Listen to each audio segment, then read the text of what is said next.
Welcome to the Panza Panza Forum.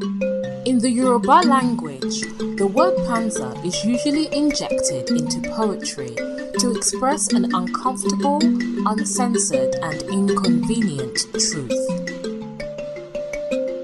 The Panza Panza Forum is candid conversations about the life of African immigrants in America as it relates to their adaptation to their new home.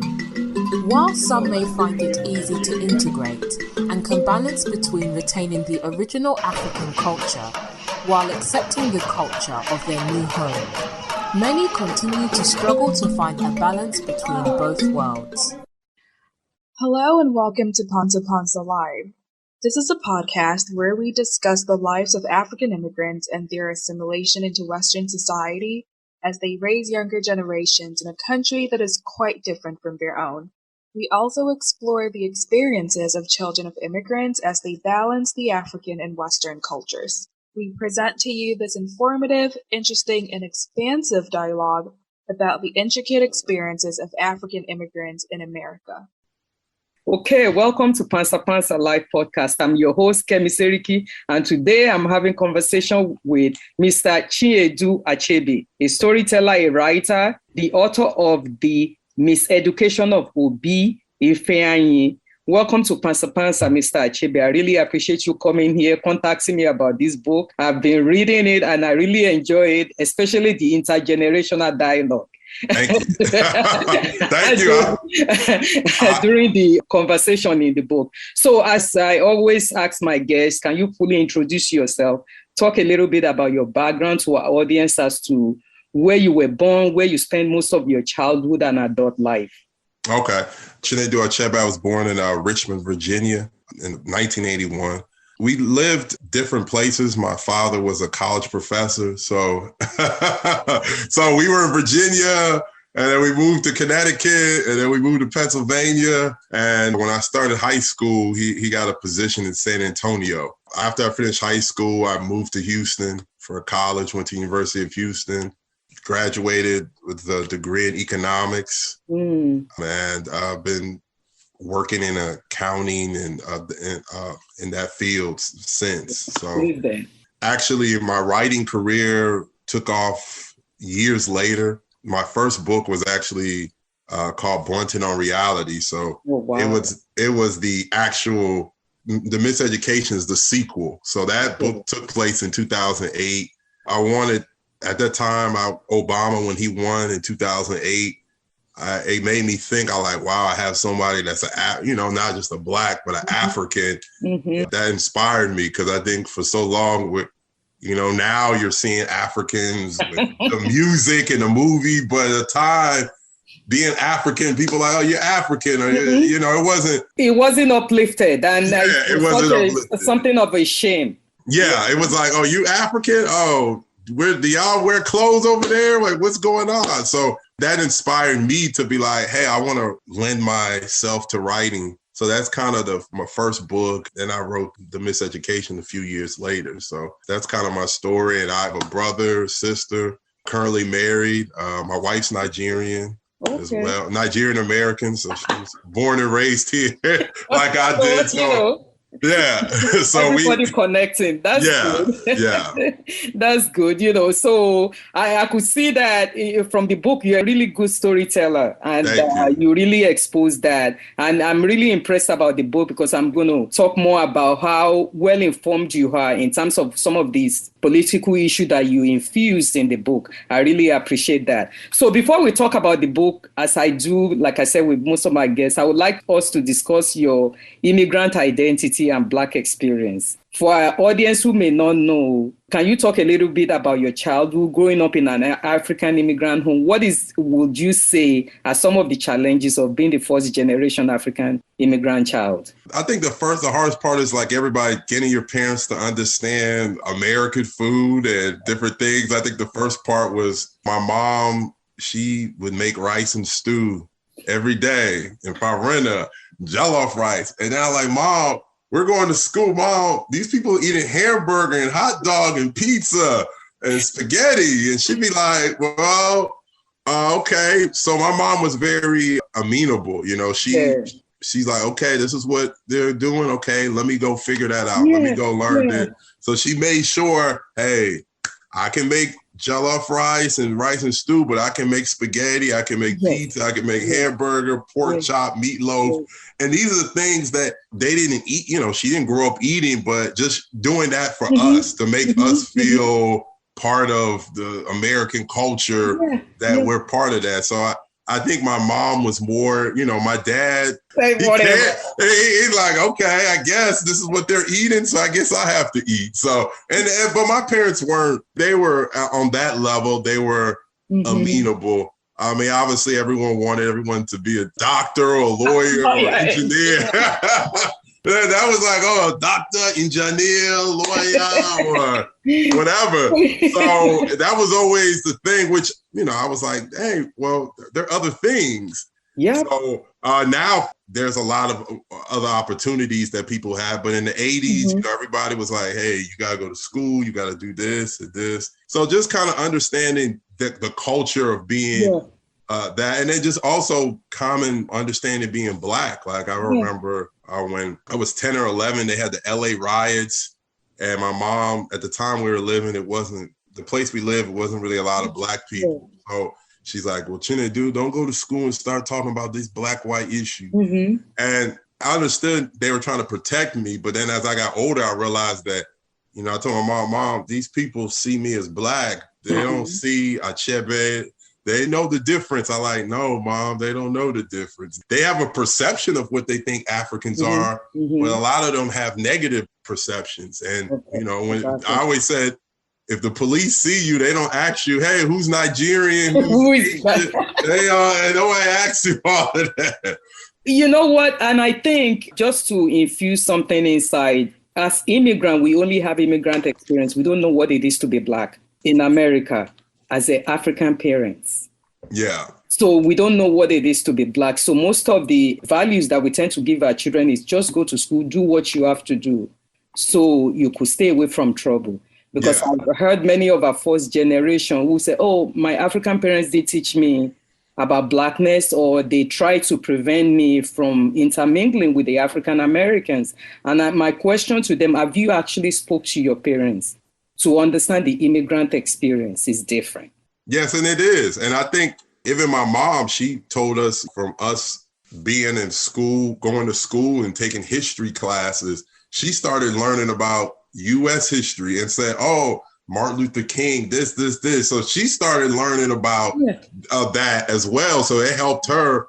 My dad, he came earlier in his life. So he grew up, he went to college here. So he kind of knew what was happening in a way more, but he knew the racial issues. My dad always said, hey, Chinedu, you're Black, you know, you have to be better. If you do equal, then that's not going to work. Not going to work, that's right. So they've always said that. So that was something that they preached. And I want to also chip in when you say that during the 80s, you know, African parents will say, oh, be a doctor, lawyer, and engineer. The idea at that time is to go back home. Yeah. And that was only the area of specialty that they feel that is marketable back home, that you could actually make a living through. I mean, in the 80s, when I also came here in the 80s, the Naira was actually have more value than the dollars. Wow. Dollars was 2 to 1 Naira.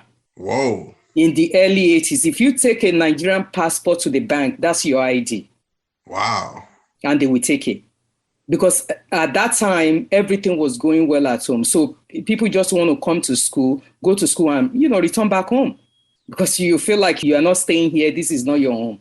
But as time goes on, that things were going bad in different parts of Africa, that the economic situation was going bad. So people started rethinking and, you know, they started staying here. That's when the cultural shock actually came into place, because now you have to face the reality. Many Nigerians or the Ghanaians who graduated from college started looking for a job in their field, area of specialty, and they finding it very difficult to be able to navigate through that. So when you were growing up, did you do any extracurricular activities? Do your parents promote that? No, too much. I mean, as I got older, my mom, you know, we wanted to play baseball, and she took us to practices. My dad would be like, y'all need to be reading.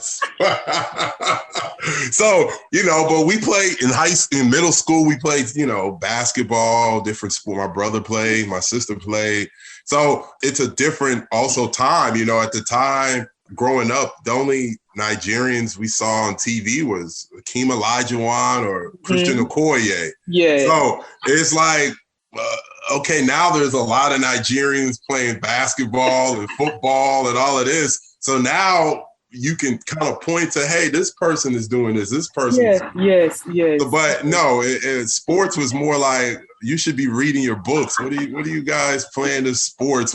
It's taken away from your study time. That's all. Or pray. Go and pray. Instead of actually, what are you going to use sport for? Until someone says, oh, you can get a scholarship for this. Hold on. Then as now people are here, oh, my kid can get scholarship for sport. Oh, okay. Yeah,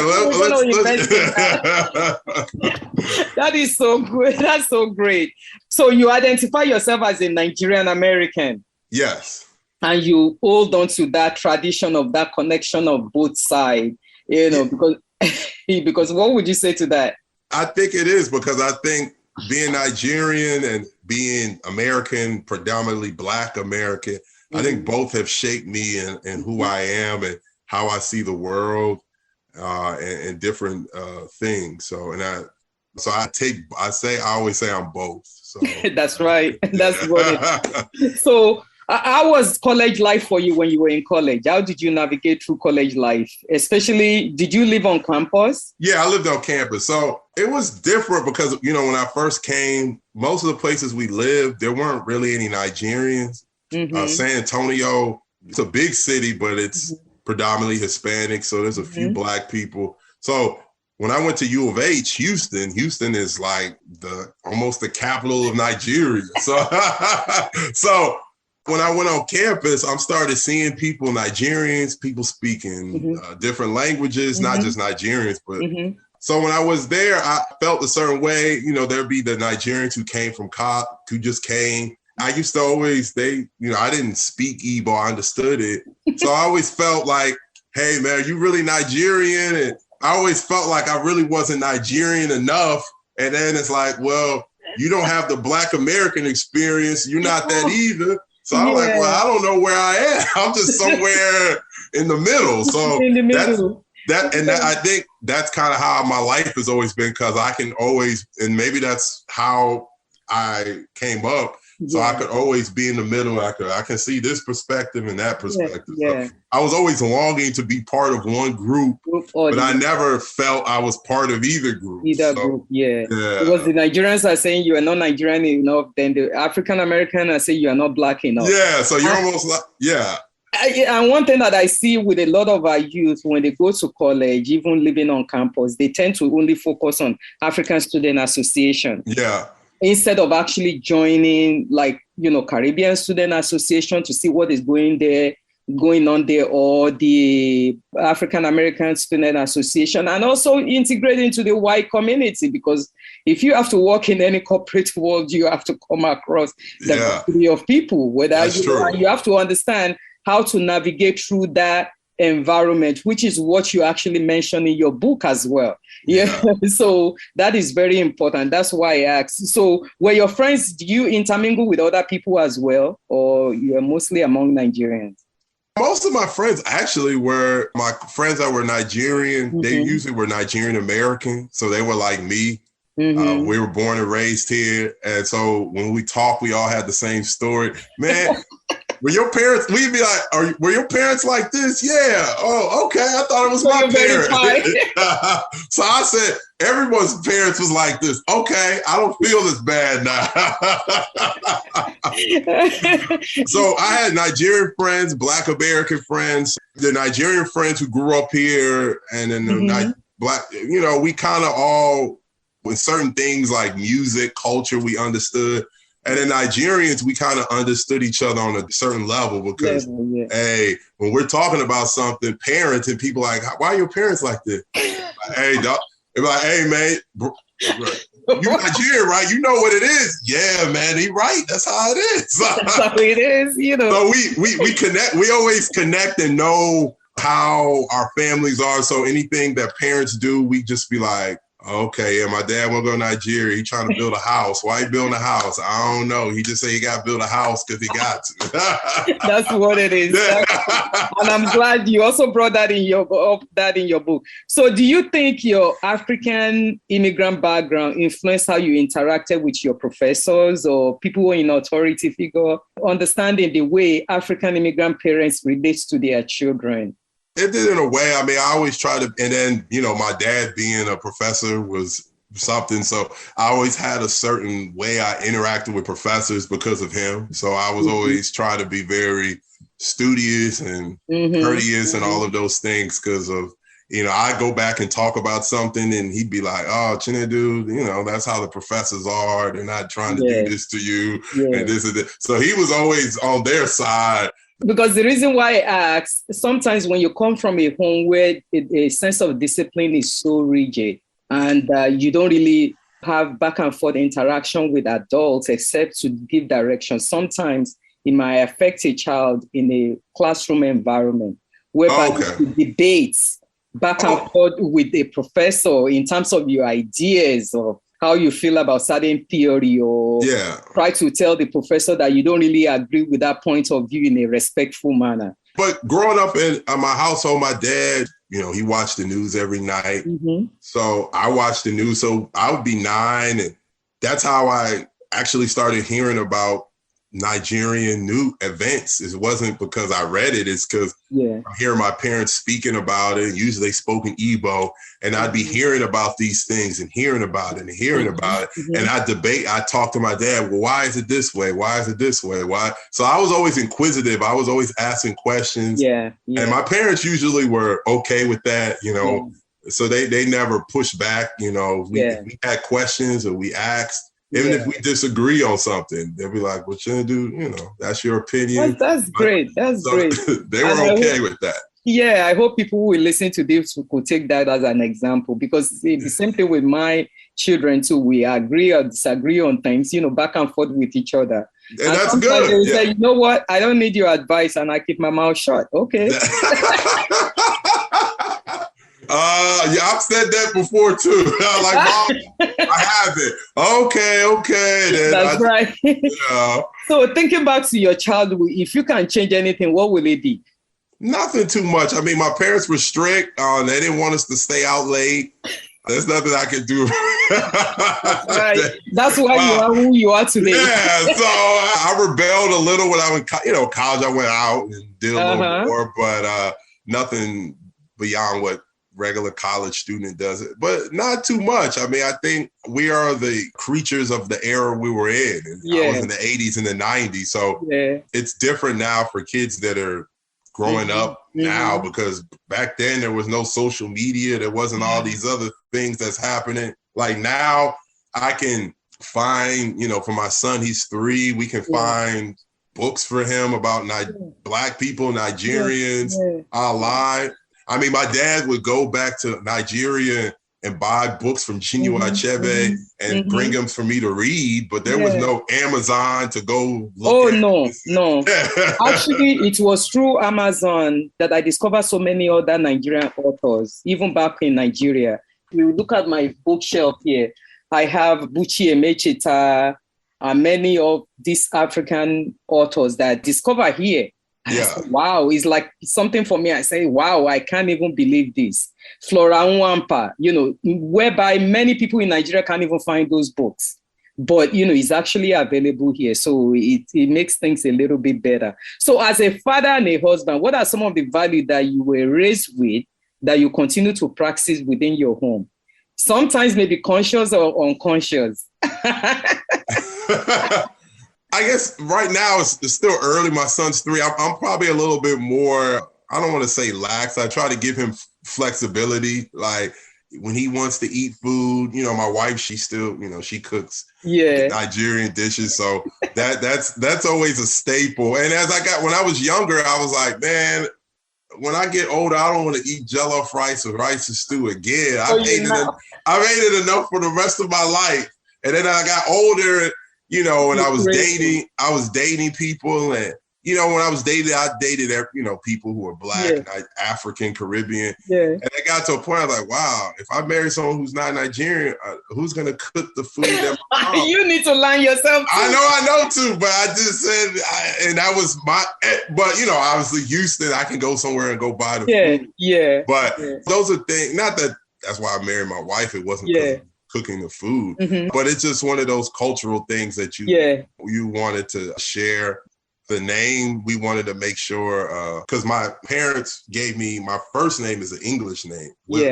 So when I got older, I started thinking, you know, when I have a son, I want to make sure they have their Nigerian name is first. Because if I put the other one first, that means the other one's more important. And that's how not that my parents did anything wrong. Maybe that's what they knew. My parents always think I'm more of a radical. So my parents always call me a radical. So I always wanted to make sure my son, his name was first, his Nigerian name was first, and then people would know the name. And we have a nickname. I also wanted to make sure that they pronounced it well. So those are the things that I think I took from my parents And that's very powerful. I'm glad you said that. And even when you go back to Nigeria, all of us, what actually dictate the first name for a child is either they are Muslim or Christian. If your parents are Muslims, you know, you have the Muslim name as the first name. Then they put the traditional name as the second name. Then you have the last name. Many other people will also include their own name, maybe aunt, uncle, everybody will also give that child a name because it's a naming ceremony. So I'm glad that you are doing it differently, because you are aware of the issue of identity in America is very important. And not only in America, all over the world. And you guys are going to be the new set of changes that will take place. So now let's go into your book. Can you tell our listener what inspired you to write The Miseducation of Obi Ifeanyi, and how does the title reflect the storyline?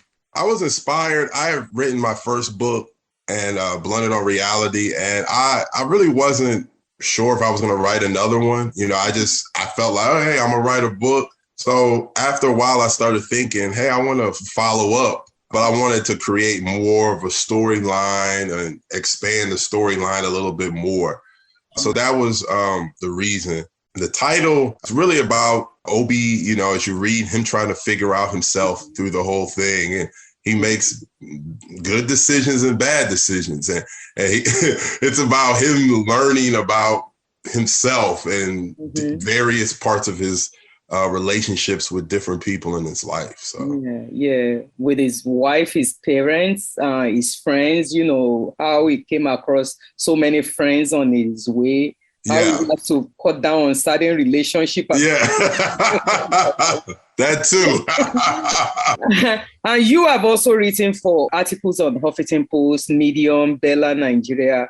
How has your previous writing prepared you or inspired the writing this book or your previous publication? A lot of it was based off because a lot of the publications I wrote, articles were, you know, about being a Nigerian millennial, the issues that come with that.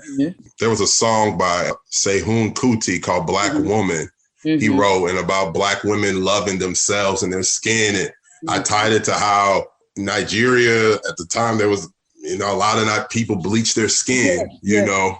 So I wanted to put those cultural things in the storylines because for a while I felt it was missing. Like the Nigerian stories were from immigrant experience. And even though that's powerful, I always was looking for, hey, what about the people who are like me, who were born and raised in the US? Where is our story? So I always felt those stories were missing. And that's the reason I kind of wrote the articles I wrote about, because I wanted to talk about those different perspectives. Yeah, that's so powerful. That's very powerful. So the book reflects on second generation Nigerians who are highly educated, trying to balance family life, career, intergenerational relationship within the family. For example, the way the grandparents relate to their grandchildren in a playful manner, whereby they might not do the same thing with Obi. Obi wondering and saying that, wow, my father playing with my son, he never even played with me like that.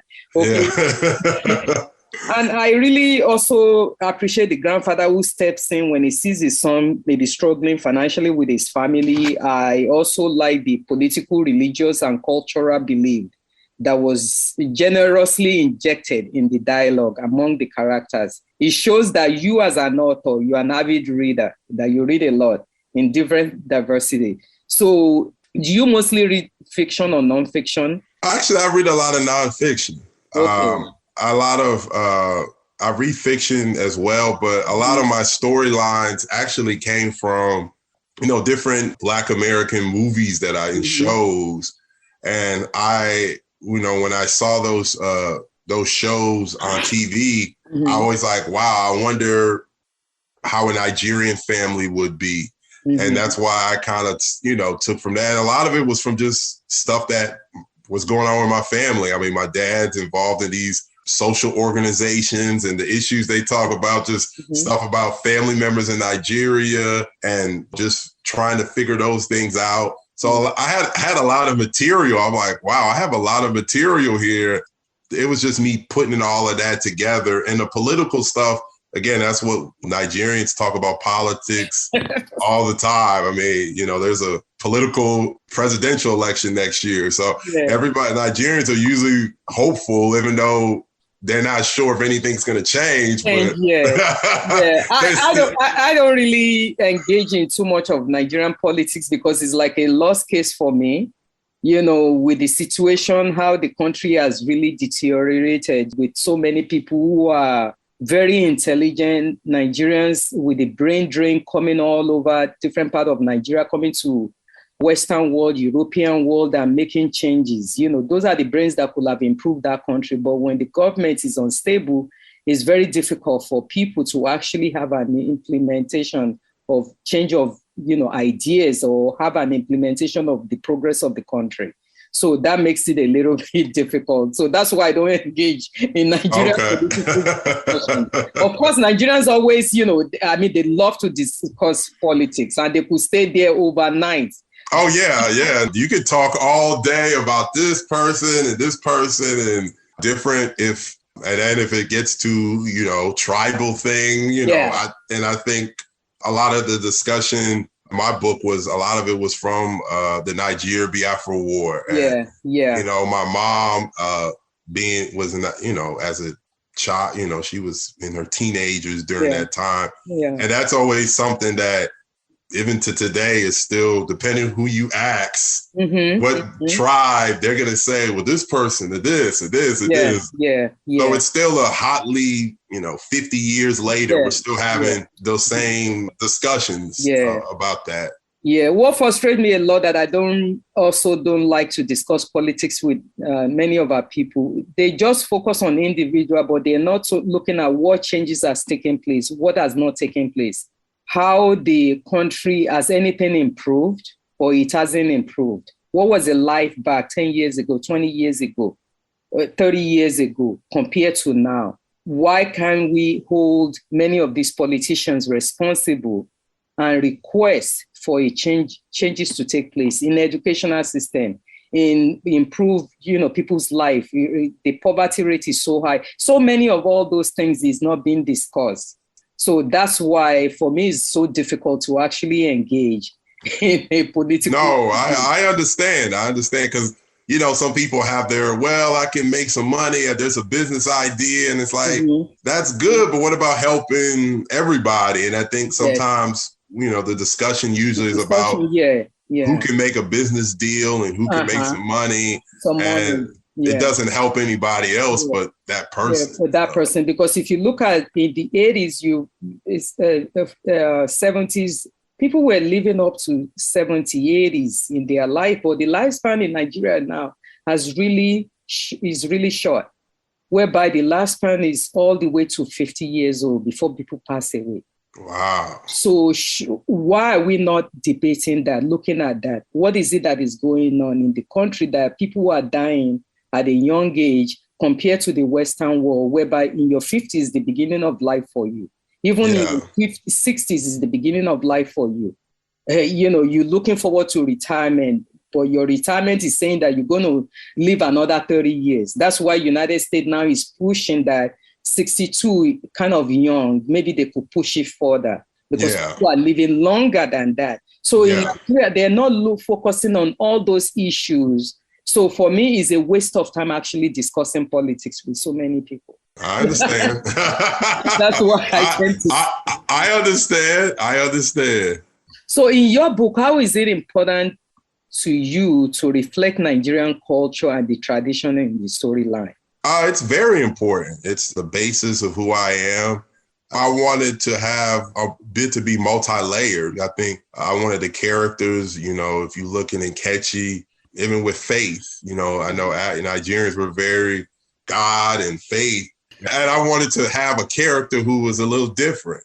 And I think sometimes we have people like that in our family. We just assume, no, everybody's the same. Everybody believes the same things. And it's like, no, we all don't believe the same things. We just assume everyone believes this and believes in that. So, I wanted to give the multi-layer approach of being Nigerian. I guess you see it with Obi and Nkechi and his brother and sister. And then you see with his uncle Ugo and even his dad, Mecca. Uncle Ugo's a little more liberal and more understanding than his dad. So then you see the divisions even with that. And then with the mom. He was the powerful one. Obi's mom, and she wants Nkechi to be like her, and she's not. It's like, why would Obi marry someone who's like this? And so those are just the dynamics of a Nigerian household. I just wanted to show that Nigerians are like everybody else. We have our culture. I just wanted to be multi-layered. So it wasn't one size fits all and everybody. And I like the dialogue during the dinner where the mom was saying, when are they going to baptize their son? And what actually Nkechi said wasn't too rude. And the mother was upset. She didn't say, mind your business, grandma, leave it to us. But she kind of presented in a manner that to me is respectful, but the mom took it the other way. Oh, yeah. I wanted to show that discord between the two people. And I think that's something that, as you see more Nigerians, younger and younger, they're coming more into their own. Some of the ways and practices that people used to do or the way they did are being challenged in a way. So I think that's happening in all communities. So, obviously it's happening in our community as well. So. So I also see how you interwoven the challenges of motherhood and a woman's career ambition. In the case of Nkechi, even though Nkechi is a stay-at-home mom, she still continued to advance her career, very self-assured. She states her opinion and strong in her personality, which I would say is common attributes to so many Nigerian women anyway. Yeah. So can you talk more about her character? Is Nkechi also struggling with traditional value that is associated with women as a mother, a dutiful wife, in terms of balancing that with the modern women of independent women, of a career woman, of a woman that we say leaning in terms of, No, I know what you mean. Sheryl Sandberg, to lean in. How would you define that with Nkechi? I think Nkechi's trying to, like you said, a lot of women are balance everything. I mean, she's going back. She was a lawyer. She stopped, got married, went back to school. Now is trying to find that second career. And so she's trying to find that balance. So on the conversation with Obi and Sade about our campaign for political office as a woman of color, there was a part on the campaign during the conversation I found interesting. I'm going to read that part as Sade was talking with Obi. She said, in a weird way, I have to defend myself, my own blackness, to Black people simply because I'm half Nigerian. Can you expand more on this dialogue? From a political standpoint, I think there is something with being Black. And, we watch politics, there's a Black vote. Mm-hmm. And Black people, if there's different people in the race, they're going to say, oh, if there's different Black people, oh, this person's last name's Johnson. Your last name is Olufemi. They're like, who? That's Olufemi. Oh, my dad's Nigerian. So some people will be triggered. Oh, Nigerians, Africans, they don't like Black people. They don't want to associate with Black people. So I think that's a common trope that it's usually thrown out at Africans every time we run. And we saw that with President Obama, even though he didn't really know his father at all, but because he was Kenyan, people like, he's African. He doesn't really understand our story. Mm-hmm. Then we look at Vice President Harris. She's Indian and Jamaican. She's not really Black, even though she attended a historically Black college. She was a part of a historically Black sorority, which you would say, hey, these things show that. Nah, her dad's Jamaican. They don't understand slavery. And it's like, but you guys knew that Jamaicans were slaves too. So, but that's the thing. It's like, no, that's American slavery, different from Jamaica. I was like, I don't know any, I've never heard that. So it's just ways that Black Americans, not all, but some want to differentiate between the different ethnicities. And I think that's something that Sade was thinking about when she's running, like, okay, I have to be seen as Black, as a part of the Black experience in America, the Black culture. Mm-hmm. So people will accept me and Black people will accept me. White people usually will say, hey, that person is the smartest one. Okay, they're good. Black people, it's more cultural, especially politicians. You have to go to Black church. You got to eat certain Black food. You got to be part of that before someone just says, hey, that guy's Black. Okay, yeah, we accept that, him or her. So I think that's the thing that Nkechi was trying to talk about. And I'm so glad that you included that in the dialogue. Because one thing that I've seen with even many of our African immigrant children too, who tend to come up with the story, I don't know how they concocted the story in terms of, oh, our parents, African parents didn't teach us how to be Black, or our parents are trying to tell us we shouldn't intermingle with Black people. That's another kind of dialogue that goes on with many of our first generation who were born here or brought here at a very young age.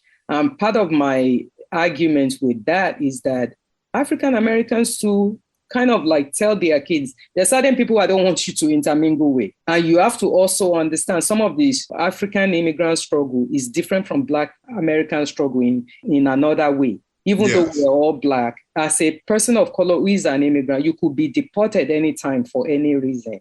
Yeah. For whatever reason or any trouble any one of the family member get into, it could actually derail the whole family. You have to understand that immigrant struggle is kind of like different from African American struggle. Even though we are all Black, you still face the issue of race as a person of color. And no matter what the police, like you said before, they're not going to ask you, oh, before anything, I actually stop you. Are you a Nigerian or you're a Ghanaian? All they see is Black. Yeah. So in terms of our children understanding that there's so many issues that as an immigrant you face in this country that African Americans actually don't face. Even people from the Caribbean also face the same thing. Yeah.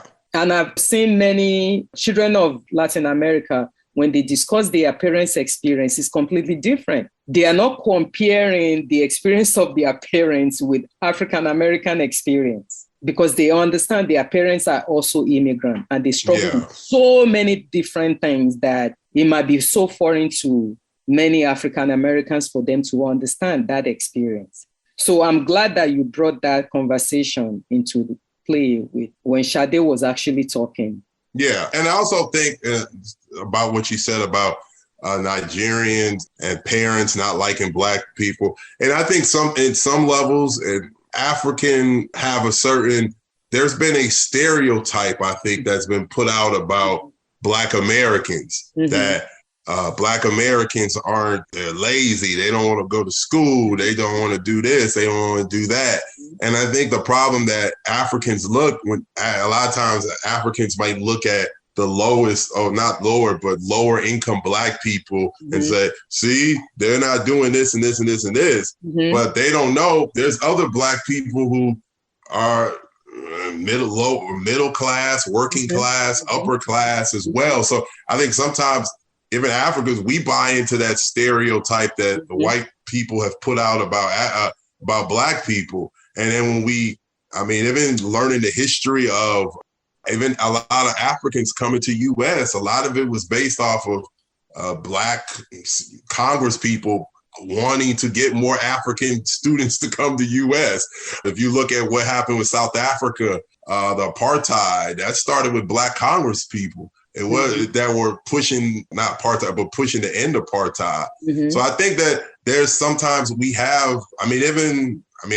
learned, even Africans, the Nnamdi Azikiwe, Kwame Nkrumah, they went to Black colleges.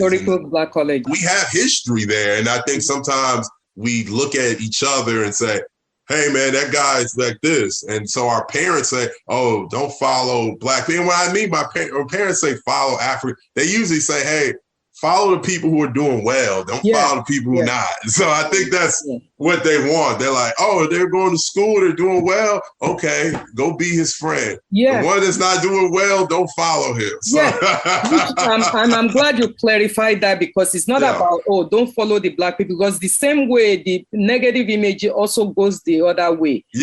Africans were being portrayed as primitive and never been civilized, to the extent that you come to this country as somebody of immigrant. I have my experience of the constant letting you know that, oh, you're from the jungle. You people who haven't seen any civilization that people of color don't want to associate with you, because they don't want to connect with that image of negativity, because they already been portrayed in the society as somebody who is not making any ends for themselves, the negative image of African American that they portray. So we have to actually educate ourselves on both sides so that we could come together, because we cannot play into the game that they're playing. Because anybody from Europe coming here today, other people of color may not even question somebody from Canada that you have your papers. Yeah, they won't. Or even from Australia, you may never even question them and say, oh, he's a white Australian that he has an accent. Is he supposed to be here? Okay, or, I have certain image of you as an Australian, as a white Australian, that you're primitive. They give them that respect. They're never going to challenge them. That's true. That is true. I agree with you. That's very true. So we have to actually educate ourselves and actually openly talk about it. So I'm so glad that you brought that up in that conversation. So I wanted to ask you something which we've been some of the questions, some of the value system within African immigrant parents' home, whereby we talk about failure is not an option. So when I say failure is not an option, what thought came to your mind being raised in a Nigerian immigrant home, as well as how it's actually connected with the book? I think failure, that you're always going to succeed. And I think sometimes it doesn't always have to be you're going to be a doctor or rich or whatever. It's just, when I was in school and struggling with certain things, I'll be like, oh, Dad, Mom, I can't do this. Like, Chinedu, you will do this. You got to go to tutoring. If we got to do, you're going to do this and do well. So I think that my parents always had that thing that you guys can always achieve whatever you want to achieve. So they never say you can't do something. I remember a quote my mom always used to tell me. Anytime something happened in my life, my mom always used to say, everybody wakes up from sleep at a different time. Oh, wow. So she always, every time I always wanted something, or why is this happening? And it made me, as I got older and now I'm a parent and a husband, it made me realize that, everyone's life goes at different paces, but we just have to keep trying. In correlation with the book, I think you see the failures of Obi, his father, everybody, they're all failing, but that's part of the failure, is part of the human struggle and human identity. We're all going to fail at something, but it's not about failing. It's like, how do we get better? How do we grow from learning the lesson, whether it's a relationship that ended or a job or a business that didn't work out? How do we get back up and learn to progress on the next endeavor? So I think that's how I take your quote to be, failures, just keep trying. Yes, yeah, and that's so powerful what you just said. Like you said, everybody can be a doctor, and doctor does not mean success anyway. It doesn't. No, you can be lawyer doesn't mean success. Yeah, lawyer does not mean success. Yeah, you have financial success, and I think a lot of times people think financial success, and hey, you have a big house, a nice car. You might have other issues happening in your household. You know, you might have other things happening. So the money just papers over it and everyone thinks you guys are living some life, but it may not be the case. So I think maybe it's time for us to start looking at success, associate material wealth to success. So to look at success in another sense. No, I agree with you. I've always believed in that. You know, I'm not a big materialistic person. I always say, whenever you leave the world, this stuff here stays. So all of this fighting where everyone's doing, I got to get this money that you pass, your kids take, maybe they do something with it, maybe they don't. You're no longer here to know who did or didn't do with anything. And you brought that up in part of your book, whereby the parents were trying to build a house, you know, the building house back. Yeah. And in terms of, okay, this person's house is bigger. Why is their own house bigger than everybody else? You want to compete with them and, you know, build that house back in different part of Africa, which is very common belief system that many African immigrants have, that they need to go back home and build a house. When you have your children in this country, there's no guarantee that they're going back home to live in that house. That's true. Working extra hours. Okay, instead of putting that money, invest in the place where you are with your children so that you could establish intergenerational wealth. But the idea of building a big house in Nigeria, in a village whereby, people will be pointing, that's the house of so person. It's much prideful than... I like that discussion. This discussion, you know, it happens in my household and a lot of households. So we're laughing is because, you know, my dad, he built, and I like, Dad, well, I have to show people that I did something in America. I said, what do you have to, who are the people you have to show? Like, well, we have to show people that we did something. I was like, why? He's like, I just have to show them. So I was like, okay, you know how it goes. Once you build it, you don't come, people go like, hey, you're not there. Can we come and stay there? And then it becomes their house. And then it becomes another issue with extended family. And you were not there. Your sister, all his children are here. Your own children and your child, or if you have other children or any other extended great-grandchildren, they're not going back to claim that place. So what is the point? I think, especially in as a man, I think men, we're very prideful, and I think even Nigerian men or other men from other African, even though they grew, you know, they went to college in U.S., they work here, they still there's that fear of, hey, these guys are not going to think I'm Nigerian. I lost something, so let me go build money. There was a meme that I saw, it's made me laugh. There was a meme someone had, they said, Nigerians have sent 7.9 trillion naira back in 2020. And then someone put a thing, 90% of what was Igbo man trying to build a house. And I started laughing because it's true. That's so wonderful. That's true. It's true. You know, and we're always, it's not just Igbo, but I know but yeah, that's a thing that, you know, conversations I've had with my wife's, my wife and then other friends, their dads in Nigeria. Hey man, my dad trying to build a house. What are you building a house now? He said he got to go build a house, man. I like, for who?